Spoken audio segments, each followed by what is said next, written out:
كاينين شي ايام كتفيق فيهم وكتحس براسك بلا طاقة بلا رغبة، كلشي كيبان ثقيل. الحلم اللي كان كيعطيك الحماس البارح اليوم كيبان بعيد. ولكن الحقيقة هي ماشي انك ضعيف، لا، راه فقط الطاقة ديالك نقصات، بحال الضو اللي كيحتاج ستارت باش يضوي من جديد. الطاقة ديال الانسان ماشي غير حاجة غير ملموسة، راه هي الوقود اللي كتخليك توقف من بعد كل طيحة، هي اللي كتخليك تواجه الحياة وانت رافع راسك، هي اللي كتخليك تحلم تبني وتحقق. وهاد الطاقة كتكون لداخل ديالك من النهار الأول، ولكن بعض المرات كتحتاج تفيقها، كتحتاج تشعلها وتزيد تغديها مزيان باش تعطيك أكتر.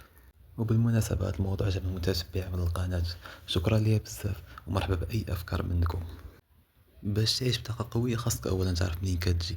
الطاقة كتجي من أفكارك، من إحساسك، من الإيمان اللي ساكن فيك. منين كتآمن براسك وبحلمك كيبدا شي ضو صغير في داخلك، ومنين كتحافظ عليه كيتحول لهاد الضو لطاقة كبيرة كتدفعك لقدام. باش تحافظ على هاد الطاقة ديالك خاصك ترد البال من ثلاثة الحوايج.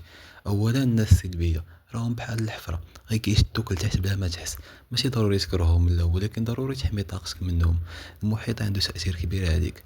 ثانيا الكلام اللي كتقول لراسك، ملي كتقول ما نقدرش راك كتسحب من طاقتك. لا، ولكن ملي كتقول نقدر غير خاصني نحاول، راك كتزيد تشحن الطاقة ديالك. كلمة وحدة تقدر تبدل إحساسك كامل. راك محتاج دير شي حاجة كبيرة باش تحس بالطاقة.